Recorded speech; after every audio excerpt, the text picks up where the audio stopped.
La troisième guerre punique n'est plus la rivalité entre deux puissances, c'est une guerre à mort, et pour Carthage, c'est une bataille pour sa survie. Après la bataille de Zama, remportée en 202 par Scipion l'Africain contre Hannibal, Carthage perdit tous ses territoires en dehors de l'Afrique. On pourrait donc se dire, eh bien maintenant il y aura Rome au nord de la Méditerranée, Carthage au sud. Non, car Rome est conquérante et ne s'arrêtera pas. Toutefois, Carthage, en dépit de sa défaite, restait une grande puissance commerciale. Les Carthaginois sont des Phéniciens, et les Phéniciens ont la bosse du commerce, on ne leur enlève pas comme ça.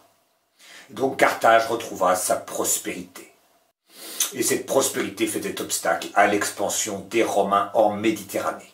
Et un certain nombre de Romains pensaient donc qu'il fallait détruire Carthage. Au premier rang d'entre eux, on trouvait Caton le censeur, qui terminait tous ses discours par cette phrase « Delenda est Carthago ». Il faut détruire Carthage. C'était un peu son obsession, hein. Est-ce que je peux avoir un peu de sel? Il faut détruire Carthage. Il fait beau aujourd'hui, il faut détruire Carthage. Bon, à force, il a fini par être entendu.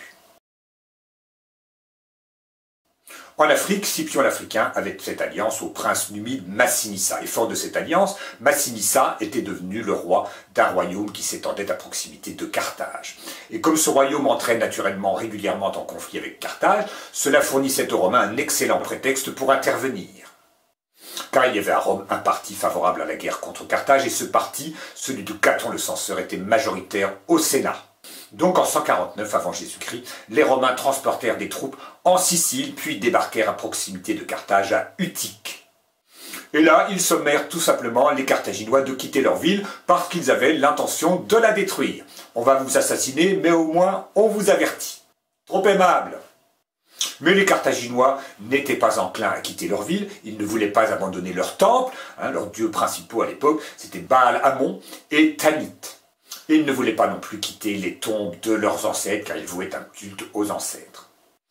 Ils résolurent donc de se défendre, mais ce ne sera plus une guerre entre les légions romaines et les mercenaires, cette fois-ci c'est une guerre à mort, une guerre de survie, donc c'est toute la population de Carthage qui est en armes pour se défendre.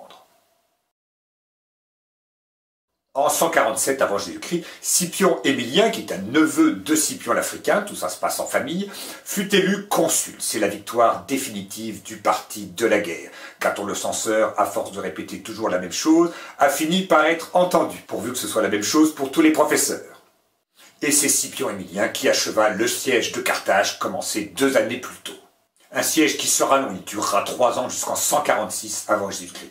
En effet, Carthage est une ville riche, mais c'est une ville aussi puissamment fortifiée. Même son port est fortifié, c'est le fameux port circulaire dans lequel sa flotte est à l'abri. Il faut assiéger la ville à la fois par la terre et par la mer. Et l'assaut final contre Carthage dura 6 jours et 6 nuits. Et une fois la ville prise, on y mit le feu et elle brûla pendant 10 jours. Ensuite, les ruines de Carthage furent rasées et une partie de la population massacrée. Et après cela, Scipion Émilien fit du territoire de Carthage une province romaine. Mais la ville elle-même resta abandonnée, du moins pendant des années, car elle finit par renaître de ses cendres sous le règne d'Auguste, c'est-à-dire autour du 1er siècle. Et la civilisation et la langue punique, qui subirent l'influence bien sûr de la civilisation latine, perdurèrent jusqu'aux grandes invasions et jusqu'à la christianisation de l'Empire.